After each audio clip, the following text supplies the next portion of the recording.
Howdy folks, Jambareeqi here. It's sequel year for Sony Animation with films like Hotel Transylvania, Transylvania and Spider-Man Across the Spider-Verse Part 1. Which got me asking the question, what is the quality spectrum like for Sony Animation sequels? Well, I decided to find out by doing my own personal ranking of all 11 films. There's only going to be one rule for a film to be qualified to be on this list. It needs to have the Sony Animation bumper at the start, which does mean that a couple of these films will be live action / animation hybrids. Anyway, let's get started. Let's get the ball rolling.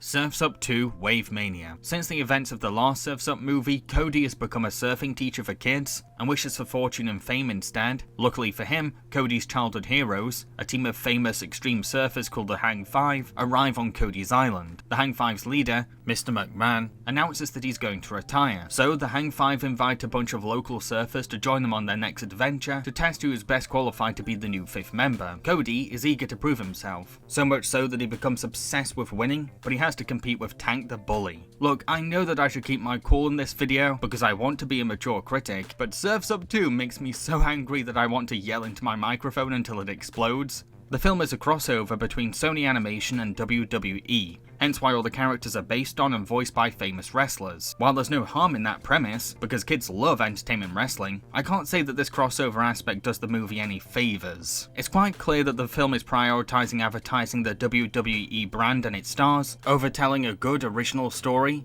because the movie isn't exactly subtle about its constant references and nods to these entertainment wrestlers' trademarks. It doesn't help that only John Cena can actually voice act. Look, Cody, surfing's awesome and all, but there are a lot more important things in life. While everyone else is just doing generic angry wrestler voices and end up sounding exactly the same as each other. Hey, I'm not getting any younger.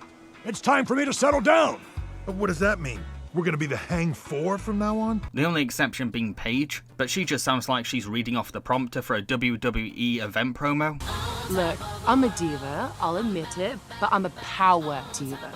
And I was thinking you fellas might want to focus on me more. The original Surf's Up had this documentary style of filmmaking. It's what made the movie so relaxing, charming and unique. But this sequel kind of half-asses that. It's often hard to tell when a scene is being shot from a documentary perspective, and our only indication is a tiny sports channel logo in the bottom corner. Now, at the end of the first movie, Cody stopped Tank from cheating Chicken Joe and let Chicken Joe win in the process, showing that he had learned that camaraderie at the sea is more important than trophies. However, this sequel opens with Cody not only subtly being money and fame obsessed, but also bitterly resentful to Chicken Joe and acting like a hot-headed brat all over again. It's like the film clicked the factory reset button on his character, which brings me on to another issue. I have no idea who I'm supposed to root for in this movie. I don't care who ends up joining the Hang Five, and this is supposed to be the main conflict of the film. Cody is being a cocky little brat, Lonnie is only here to be the token girl contestant, and doesn't really seem to be a Hang Five fan. Tank is an unfunny bully who is unfairly cheating, plus Chicken Joe only came along to be food for the Undertaker, and is just kind of going along with everything. Gotcha! Am I dead? Are you my father? But I think what really drove me to truly despise this movie was the bullying subplot. Now, yes, Cody is being a winning-obsessed jerk in this film. I'm not going to act like he's a nice guy, but he's still a victim of Tank's abuse. Throughout the whole competition, Tank torments Cody in every scene, but the Hang Five keep saying that they didn't see anything. Even when they do acknowledge that Tank is being a bully, the help is just bloody awful. The Hang Five either tell Cody to be the better person, which is impossible when Tank is being physically aggressive. What is he supposed to do, just like Tank beat him up? Or even worse, the Hang Five will actively rile up a fight between Cody and Tank, just so the film can have a wrestling reference? I'm sorry, but that stinks. Then in one scene, everyone is having to glide over lava. Cody antagonizes Tank, the two start fighting, and Chicken Joe almost gets killed. Cody is fairly scolded for his immaturity, but Tank takes zero blame, and everyone acts like Tank is this innocent bystander who did nothing, even though they know that he's Cody's bully. Stop acting so stupid! So how does Cody have to redeem himself? Well, Tank ends up being caught in a thunderstorm wave, and Cody is the one who has to come rescue him. That's right, Cody has to save his personal bully in order to be a good guy in everyone's eyes again. This is messed up, dude. While Tank does show his gratitude, no one apologizes for singling Cody out at the gliding incident, or for not taking Tank's bullying more seriously. Surf's Up 2 isn't just the worst Sony Animation sequel to me, I'd also put it on my list for the top 10 worst animated sequels. This could have just been a fun, simple crossover movie about entertainment wrestlers teaming up with Surf's Up characters as they bond together and develop as surfers. but instead it's a shallow, aggressive and mean-spirited piece of WWE propaganda that's insulting to kids watching it, the wrestlers attached to the project, and the makers of the first Surfs Up movie.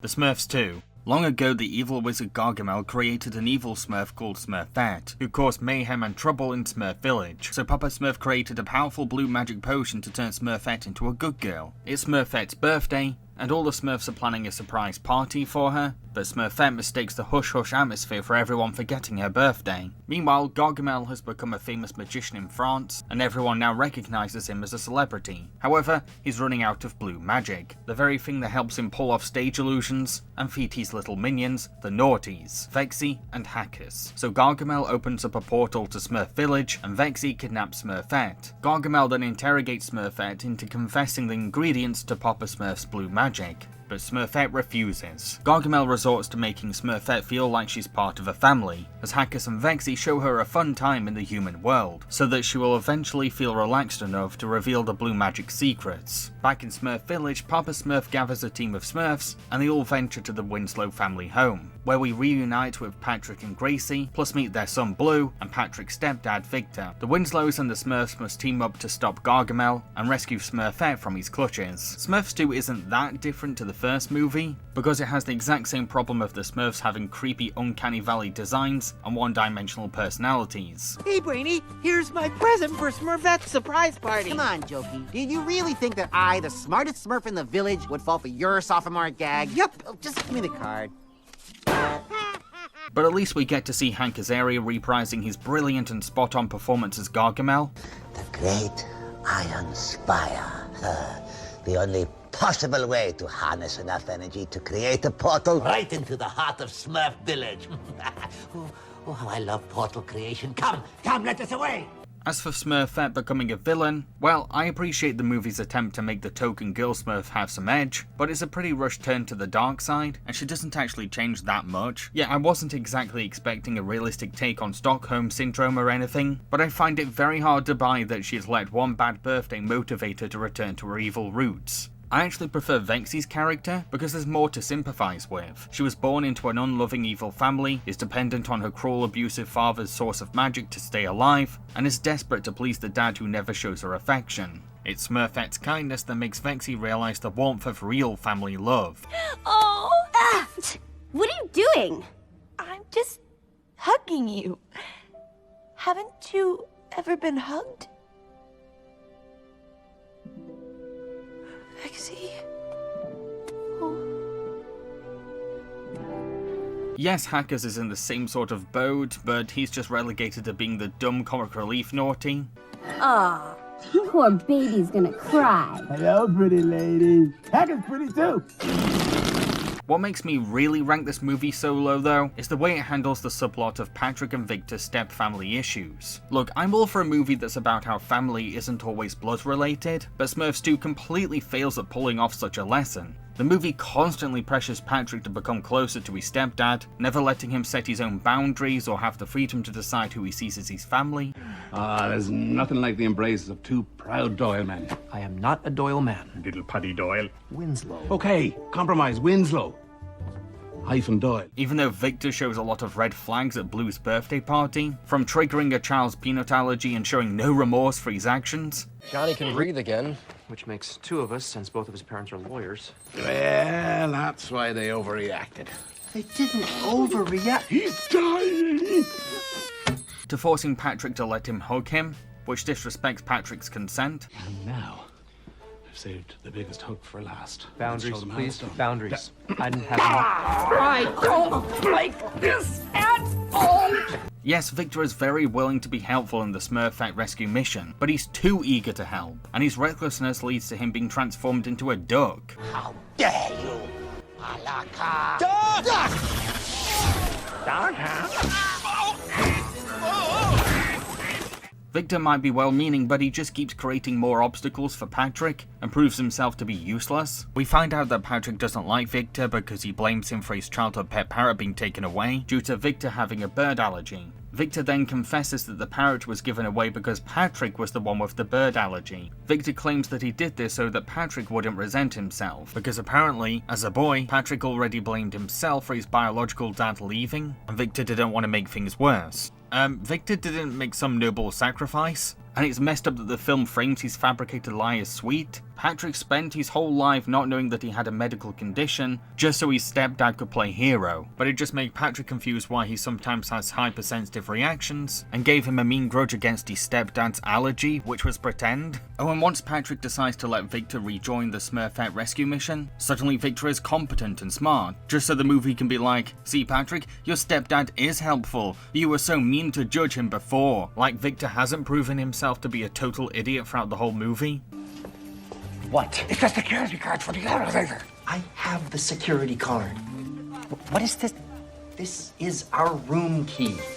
Smurfs 2 is yet another live-action cartoon movie made with cynical money-grabbing intentions, but at least it takes more storytelling risks than the first film by playing around with the idea of Smurfette going rogue and introducing dark Smurfs into the mix. I mainly just wish that the terrible step-family drama wasn't here, because Victor is an awful character who wasn't needed.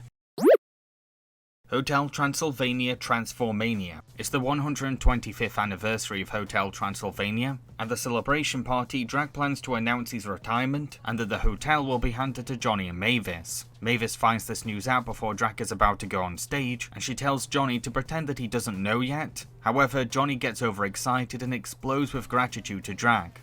Drac then realizes how awful it would be to let Johnny take charge of the hotel, so the Count lies that he can't pass the hotel on to a human, leaving Drac with no idea what to say once he goes on stage. Johnny wishes he was a monster, so Van Helsing introduces Johnny to a magic crystal that can turn anything into a beast, and the mad scientist tests it on a hamster. Van Helsing then uses the magic crystal to transform Johnny into a giant dragon. Drac discovers that Johnny is now a monster, so the Count desperately tries to turn Johnny back into a human before Mavis finds out, but Drac keeps missing Johnny, and he ends up morphing himself into a mortal. Van Helsing says that the crystal has run out of power, but he's tracked another crystal in a South American jungle, so Johnny and Drac head to South America to find the new transformation crystal. And Drac insists that Johnny doesn't tell Mavis about what's happened. Meanwhile, Drac's friends end up drinking from a fountain that the magic crystal ray accidentally hit, and they all turn into humans. At the same time, Van Helsing's experiment hamster suddenly transforms into something pure evil. Mavis finds out where Drac and Johnny have gone, so Erica uses her blimp to fly everyone to South America in search of them both. Can our heroes turn Johnny back into a human before his monster transformation mutates him into something sinister? This really is the weakest Hotel Transylvania sequel. It's plagued with every problem that I usually have with movies from this franchise, like hyperactive animation, pointless pop song dances, uninspired comedy, and characters avoiding telling the truth to contrive conflict, except this time, all of these cliches have been exaggerated tenfold.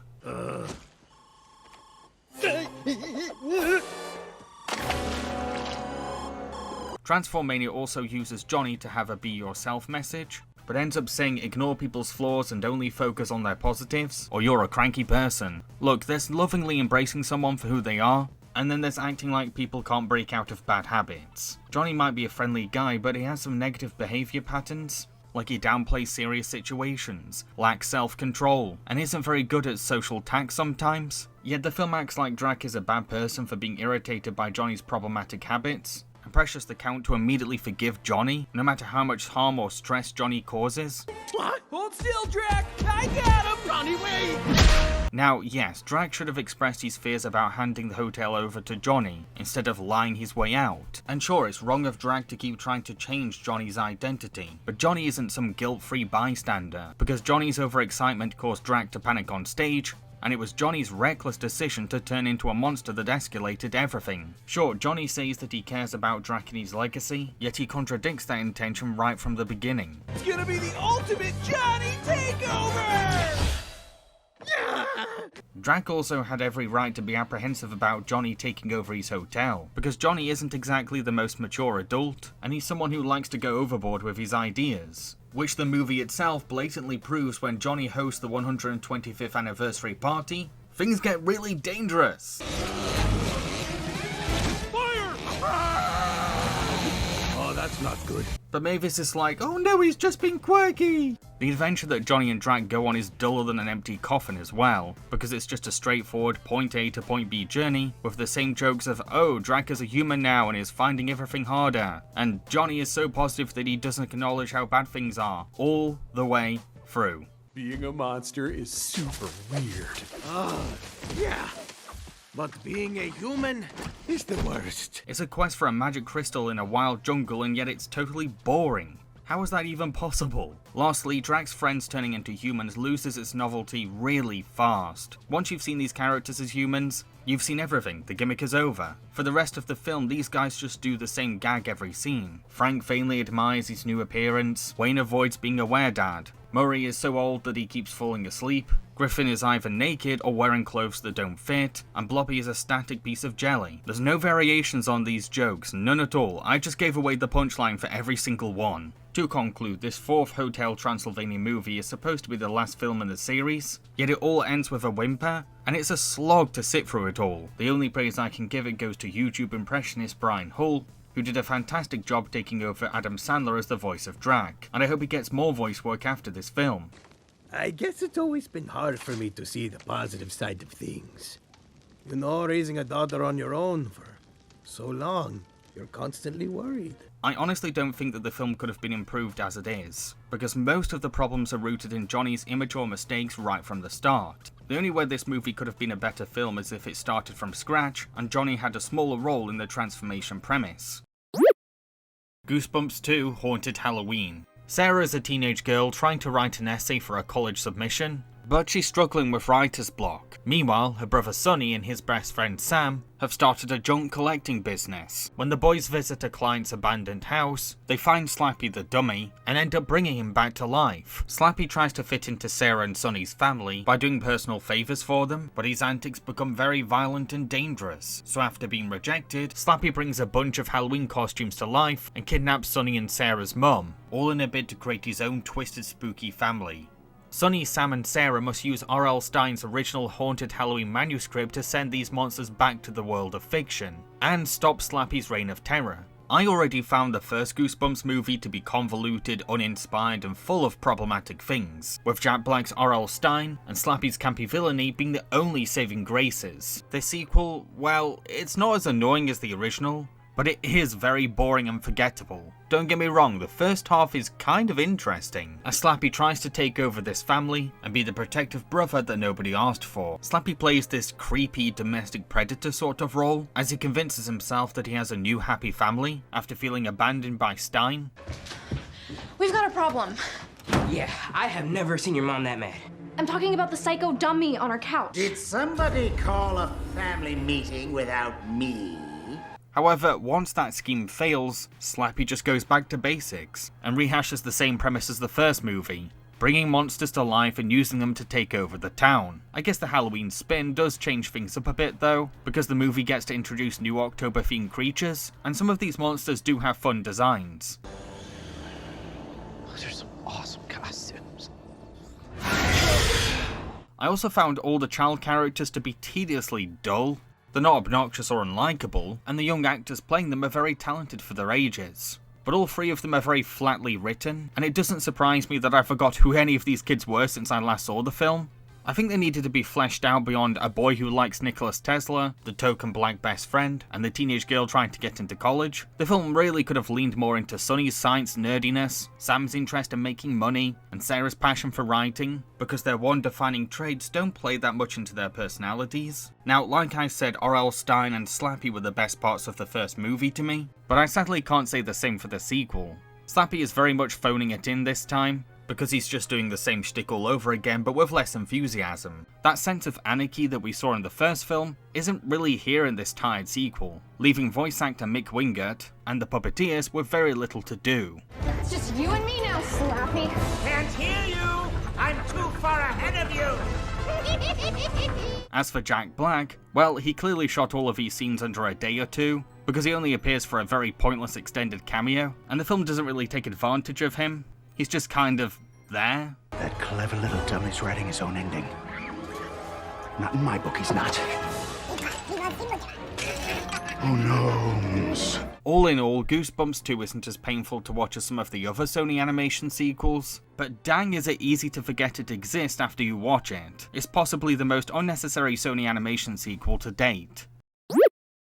Open Season 2. In this first open season sequel, Elliot is about to get married to Giselle, but when he breaks his new antlers, he becomes self-conscious of his manhood, and fears that it's a sign that he shouldn't wed Giselle. During the wedding, Elliot stops everything when he notices that Mr. Weenie is being taken back by his owners. The motorhome travelers' pets are relieved that Weenie is back, but their leader, a creepy poodle called Fifi, sees Weenie's supposed outdoor trauma as a chance to push his anti-wild animal regime. Meanwhile, the woodland animals team up to rescue Weenie, but Giselle suspects that Elliot stopped the wedding for more than just Mr. Weenie's kidnapping, and the engaged couple have a falling out. To be honest, I flip-flop between which was the worst open season sequel, because, well, they're all pretty crap, but I guess that 2 had the most problems out of all of them. Narratively, it's a complete mess. Open Season 2 is this meandering movie with wobbly plotting, as Weenie hops between being captured and rescued, all while the little sausage dog gets easily distracted, even when his friends are in danger. Fifi doesn't even help drive the film forward as a villain. Sure, he has an interesting motive for a domestic animal villain, and the eccentric Crispin Glover gives him this weird kind of voice that you don't usually hear in an animated kids movie. You know, Roberto, those doggy treats are filled with carbohydrates. And if I can pronounce that word, that would mean what? It would mean you should stick to the lean proteins, the meats, the poultries. How are you gonna look sitting by the pool? I don't know. Hot and really happy. That was rhetorical, moron. Put down the treats. You've eaten enough. But he mainly just monologues about his wild animal genocide fantasies. One day, you vile little beast, one day I will personally teach you a lesson you will never forget! You'd think that this would all build up to something big, but Fifi's eventual evil plan is quite small scale. He just captures a few wilds, threatens them with shock collars, and then gets defeated in a dog resort pool. It's all very anticlimactic. That was not fair. Elliot is back to his old selfish ways again too, but this time he's been a jerky fiancé, dragging his bride to be into his toxic nonsense, and giving off red flags that make us wish Giselle would just leave him. Everybody got it? Oui, mon capitaine. Smart girl. Oh yeah, you call aerial surveillance a good idea? All right, General Giselle. What's with you? We're not even married yet, and you're already telling me what to do! You need a little space? Bordeaux has to put up with Elliot's obnoxious immaturity for the whole film, and she's never given a decent apology by him. The closer we get to a romantic Elliot is when he randomly starts singing Close to You by the Carpenters, but he can't even do that without turning it into a dumb joke. Why do these birds and ducks suddenly appear every time you're near? Unless, like me, they long to be close to you. Oh, Elliot. That's the most romantic Why do stars fall down from the sky? It gets worse. Oh, it does, because in the film's ending, Weenie decides to go back to his owners, and he explains to Elliot that you need to be with the ones who love you. I get that this is supposed to tie in with Elliot learning to better appreciate Giselle, but it's a terrible comparison, because Weenie's owners have been using cruel shock collars on him, and Weenie is clearly happier in the wild. I don't know what it was like living with the humans. They say sit, you sit. They say fetch, you fetch. It's pretty crappy for the movie to say stay with the ones who love you even if they hurt you or make you unhappy. Screw that noise. Open Season 2 is a tacky sequel that fails to tell a compelling story, botches all of its intended messages, and totally wastes a terrific Crispin Glover voice performance. Seriously, only watch this movie for Glover. Okay, so we're halfway through this video and I'd just like to remind folks to consider subscribing to my channel, and if you're already subscribed, don't forget to click that notification bell. Thank you. Open Season Scared Silly. When Elliot tells the campfire tale of the wailing Wampus werewolf, Boog becomes terrified of this myth. So all the woodland animals team up to help Boog overcome his fear, by dressing Ian up as the monster, but Elliot mistakes Ian for the real creature, and a hunt for a forest legend begins. Meanwhile, Shaw the Hunter is back. He convinces the townsfolk to let him hunt the werewolf by restoring Open Season, and uses this task as an opportunity to get revenge on Boog and Elliot. So I actually had decent hopes for this third Open Season sequel. The marketing made it look like it could be a fun Halloween-esque special, and Shaw's return showed potential for something exciting. However, Scared Silly isn't as entertaining as I hoped, and it's not what you might think it is. I'd say that the film is kind of like a Winnie the Pooh movie, because it's about woodland critters mistaking something for a monster and overcoming their fears to realise the truth. Open Season is no Winnie the Pooh though. The misunderstandings in Pooh movies are naively cute, but these characters are just being obnoxiously dumb. This makes the hunt for the werewolf more annoying than fun. Heck, I'd say that this is the most boring Open Season sequel, because characters are just wandering around the forest, moaning about Elliot's bad ideas, and falling out when things go nowhere. We've never been safe. Crashing in airplanes, getting shot at by hunters, flying off the rails in a lava mine. Say what you will about the Pooh movies, but at least the pure childlike innocence of Pooh and his friends makes their lack of direction skills endearing, and all the characters share an earnest passion for their adventure, even though the audience knows that it's all a misunderstanding. Christopher Robin says, at a time like this, all I have to do is remember. Remember what?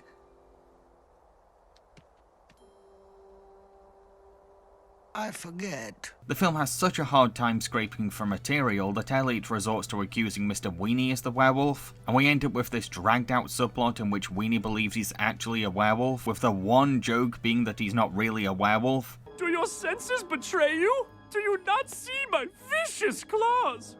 My hideous fangs? My irascible disposition! Shaw's return does pump a little life into the film because he's a crazed villain out for animal blood, but he's less of a main antagonist and more of an obstacle that pops in now and again. One moment the movie is about a goofy paranormal investigation, and then suddenly, Boog and Elliot's greatest nemesis appears right out of nowhere to shoot at them, which just creates this distracting whiplash. The werewolf isn't leaving behind any clues because he knows I'm onto him. He's clearly trying to outsmart me. Not that hard to do. Thank you, Giselle. We won't hurt you, Porcupine. We just want to ask you a few questions. Oh man, Shaw's never gonna stop until he gets us all. There are reasons why I think this film is better than Open Season 2 though, like the idea of a big strong character showing their feelings of fear teaches kids that even the toughest of people can be afraid sometimes, but they can overcome their phobias by the end. Alright, I'm afraid. Happy now? Aha! I knew it!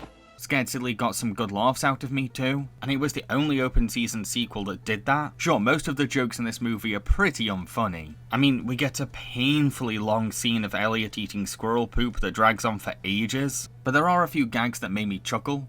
I don't see anything conclusive here, Shaw. Thought you might not, Sheriff, which is why I drew a detailed sketch. I was skeptical of werewolves until I saw the drawing. Open Season 4 will keep kids quiet for an hour, and I can imagine children laughing at the more juvenile scenes, but I can't say that it's a well-made movie that respects its young audience's time. I think that it should have picked what it wanted to be about and stuck to it. Is it a villain's revenge story, or an urban legend investigation? Yes, I know that a movie could be about more than just one thing, but Scared Silly doesn't exactly show a knack for blending ideas, because even though the werewolf legend is supposed to tie both plots together, it's like we're watching two films at the same time. Open Season 3. Boog is very excited for his trip with Elliot, but Elliot reveals that he can't go, because Giselle is going to visit her mother, leaving Elliot as the only one who can look after the kids.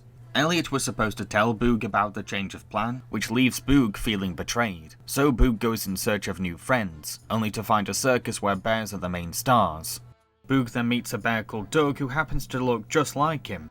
Doug says that they should switch places, and promises that he'll return later to swap back. However, Doug does no such thing, and ends up abusing his power as the strongest animal in the forest. Boog finds the circus very exhausting, but falls for his dance partner Ursa. Boog pursues Ursa, but she thinks that he's just Doug playing tricks. Look, I'm not going to pretend that this is some underrated gem just because I ranked it higher than the others. It's just the most watchable Open Season sequel, and that's all. Which really isn't saying much. Open Season 3 is a passable Prince and the Pauper story that aims to teach Boog to respect that Elliot is now a busy family man, and help Doug to appreciate what it means to have real friends. The characters get the points they need to learn, but it's not exactly fair to compare Boog ditching plans with his new friend Alistair for a girl he just met, with Elliot not telling Boog about being too busy as a dad to still go on a trip together. One situation is serious and full of history, while the other is, well, rushed.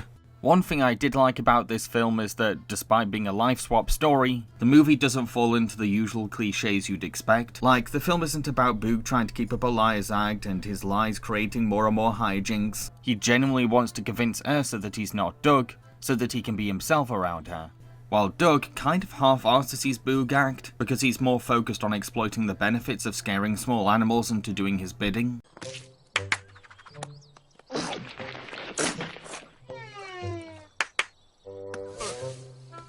Even when Doug is exposed, we don't get a tired old lies reveal twist. People just forget about the fake Boog and start worrying about the real Boog, which helps Doug to see how lucky Boog is to have loved ones. The only major issue that I have with this film is that it portrays the circus as this cruel, horrible place, yet also wants to frame some of the animals as happy, willing workers. It certainly made me feel uncomfortable and confused. We need to focus here. It's almost time for the big leap. I know, but... Come on, Doug.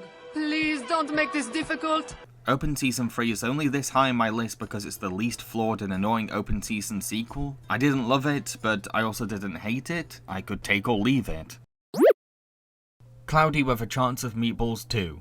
After the residents of Swallow Falls save their island from Flint Lockwood's haywire food weather machine, the esteemed scientist Chester V arrives, and he volunteers to use his company to clean the island up, while everyone temporarily lives somewhere else. Flint is also hired as an employee at Chester's company, LiveCorp. Chester informs Flint that Swallow Falls is swarming with evil food animals, and he assigns Lockwood with the job of shutting down his weather machine with an advanced USB. However, Flint brings his loved ones along for the adventure, which displeases Chester, who feels that Flint's friends and family could be a distraction. So Chester and his sidekick Barb work to divide the team. We then learn that these food animals are harmless, and only behave violently when they feel the need to defend themselves. However, Chester V insists that they're dangerous. Chester reveals that the plan wasn't to destroy these foodibles, but turn them into the ingredients of a new line of food bars for LiveCorp to sell. I think that the main appeal of this sequel has to be the foodibles. They all have very creative designs and really do look like animals made of food. I found a lot of them to be very cute, especially Berry the strawberry. Babbity?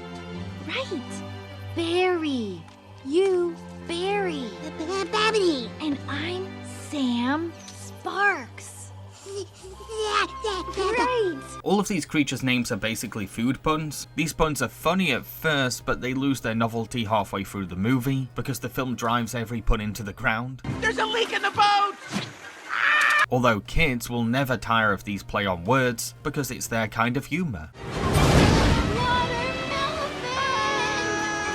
The movie's message about animal rights is decent too, if a little heavy-handed at times. I particularly liked how the film uses the subject to take digs at corporations who exploit animals. You see, Chester sneakily demonizes these wildlife creatures to justify his product, which is actually a common PR move by those who benefit from animal cruelty or illegal hunting. Oh, and I like that Flint's dad has a bigger role this time. He's not just the emotionally distant father anymore. Like, he's the first human to bond with the foodimals, as he teaches some pickles to fish.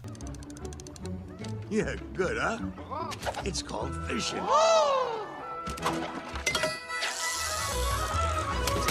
Plus his fishing skills play a vital role in the finale.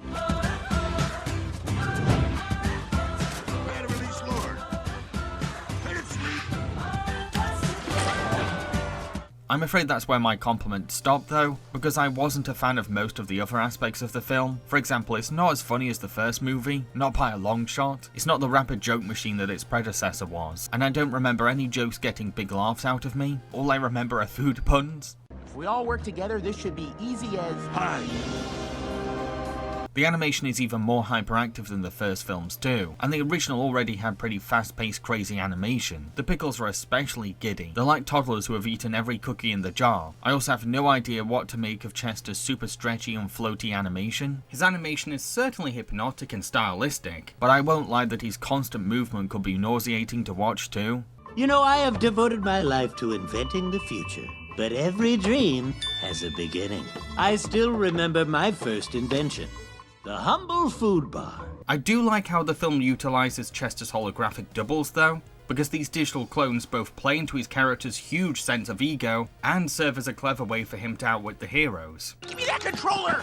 Sure, come and get it. But which one of us has it? Is it me? Or me?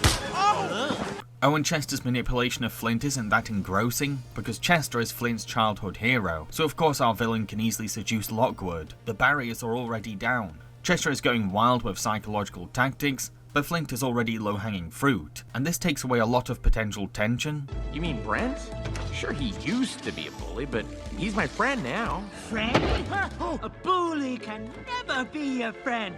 Never? Not even Sam's rational advice makes Flint reevaluate his hero. So yeah, it's hard to feel like Chester is being challenged as a puppet master. The whole drama of dividing the team does play into the movie's main conflict, and Flint's lesson on the importance of appreciating your friends, but driving a wedge between these characters also takes away the charm of a cloudy movie to me, which is an unlikely band of quirky characters working together to save the day. You don't really get to see much of that camaraderie in this sequel. All in all, I think that Cloudy with a Chance of Meatballs 2 is just okay, hence why it's roughly in the middle of my list. It's one of the more fun and colourful Sony Animation sequels, and I do find it somewhat entertaining, but its edges are very rough, and the Foodamores are having to carry a lot of the movie all by themselves.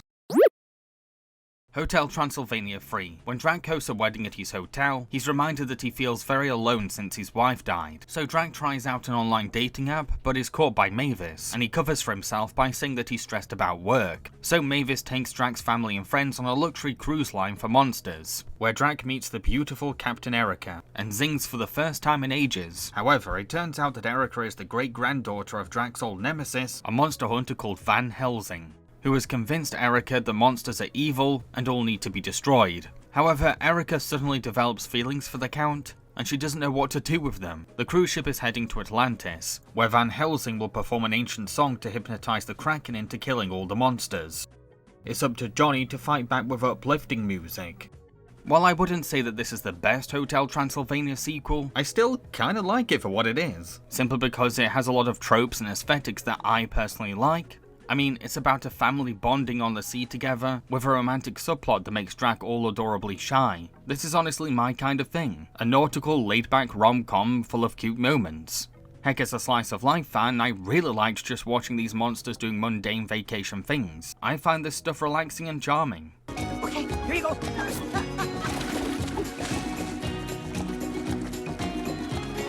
Good girl. I got this one.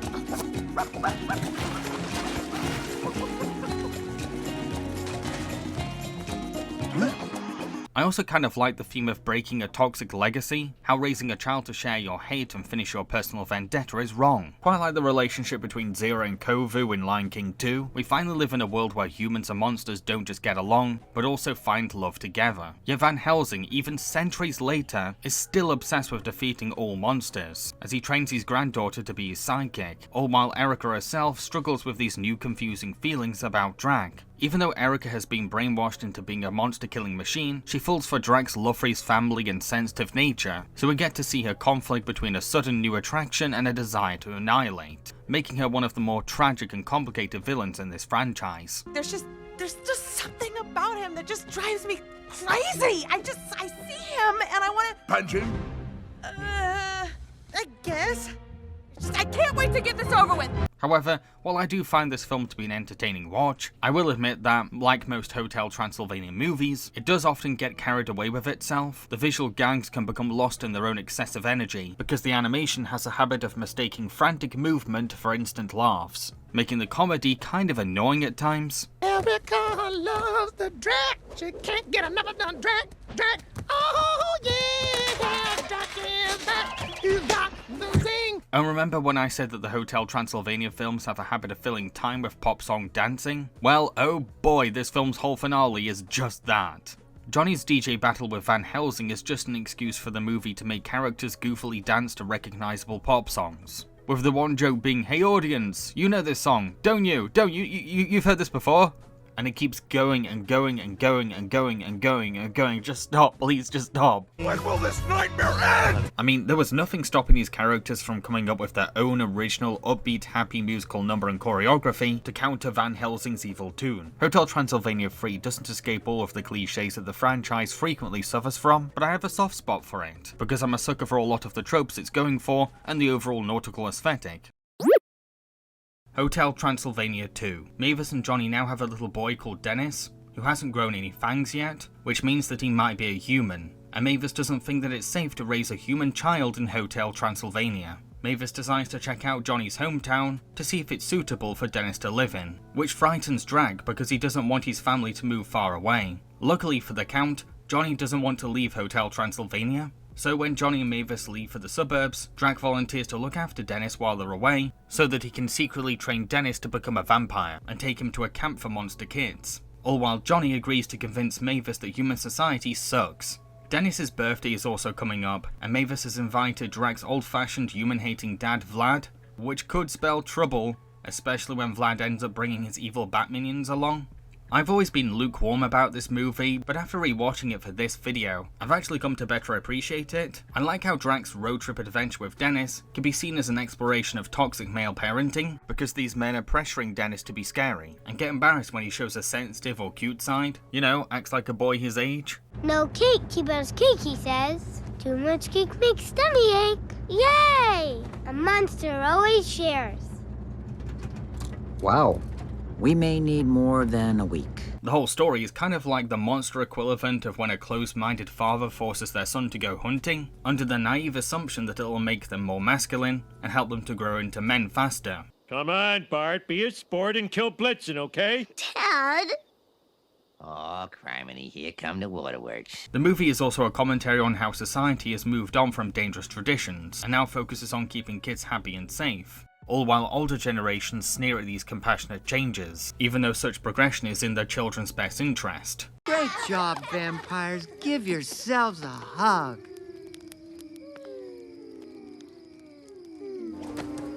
But at the same time, Mavis's visit to Johnny's parents gives the movie an opportunity to satirize the more nuanced side of prejudice. Johnny's mum might seem like she means well, but friendly intentions can only go so far, and her cheap stereotypes of monster culture is a subtle form of discrimination. I've set up your bedroom.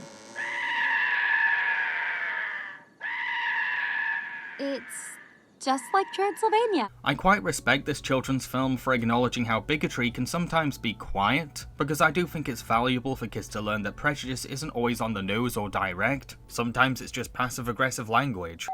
Oh, there they are. You know, we have a couple of mixed families in the neighborhood, so I thought I'd invite them over. They might be nice for you guys to talk to since you're thinking about moving here. Now, a big part of the film is centered on whether Dennis is a human or a vampire. By the movie's end, Dennis is revealed to be a vampire, much to Drag's delight. Some might argue that this is a cop-out on the film's part, but you have to remember that both sides of the family, human and monster, argued over Dennis's identity. I think Dennis just wants to be normal. Can we stop using the word normal? Where we live now, he's normal. So one side of the family was going to win the debate either way. What really mattered, at the end of the day, was what Dennis wanted to be and how he saw himself. Throughout the film, Dennis shows an interest in becoming Batman, but such a dream is mocked or dismissed by those around him. Then, once one of Vlad's minions attacks Dennis's friend Winnie, Dennis goes into extreme vampire mode and lives out his superhero dream. Even though his peers and bullies mocked him for being soft and cute, it was his earnest concern for Winnie's safety that pushed him to become brave. Dennis proves that love and kindness is what makes a boy strong, not the unhealthy social pressure to be tough. I also quite like how the old-fashioned characters grow in this movie, with the film cleverly tying both arcs into each other. Drag spends most of the movie being adamant that he can force his grandson to become scary, but once Vlad tries to scare the fangs out of Dennis, Grandpa Drag remembers that this little boy is just a child, and the grandson he's supposed to love and protect. Hey, what did you just do? A few more seconds and the kid's fangs would have popped right out. I don't care. It's not worth it. Then, Drag redeems himself by finally finding the courage to stand up to his intimidating father, calling Vlad out for the prejudices that he passed on to him. You're a fool! Your great-grandson is the sweetest, kindest, most special boy I've ever met. And if you can't give him the love he deserves because he's half human, then you're the fool. Which actually makes Vlad feel remorse. There's no arguing back or stubborn excuse searching. He's ready to move with the times in order to regain his family's respect, even if it means betraying his bigoted minions, which all leads to the surprisingly moving finale where Dracula and his family band together as they beat the crap out of human-hating bat monsters who preach outdated values, symbolizing that Drac will now put his family before traditionalism. Oh, this'll be fun.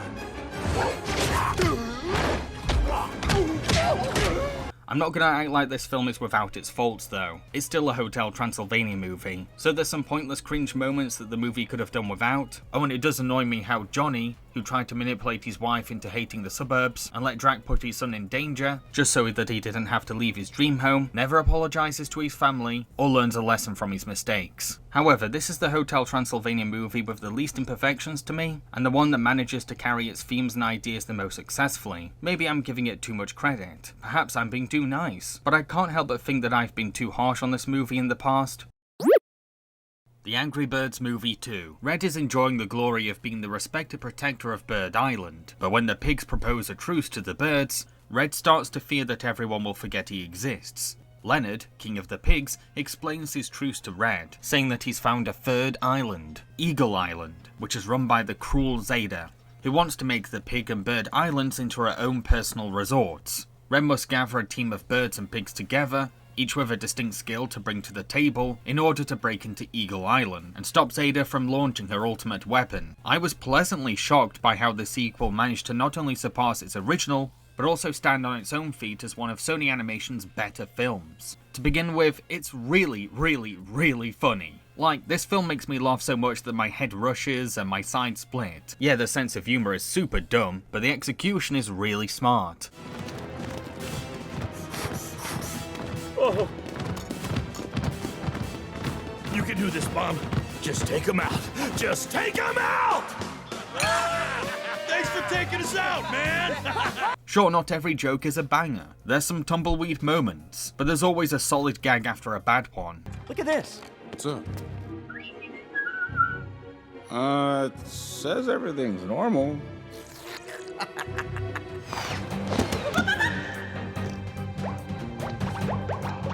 Jerry, are you seeing this? I don't see anything. The movie even has this subplot involving 3 chicks trying to protect some eggs, which has nothing to do with the main story, yet it's just as funny as the central plot. Like, there's a part where they come across a snake, so we think that these babies are in serious danger, and then this happens.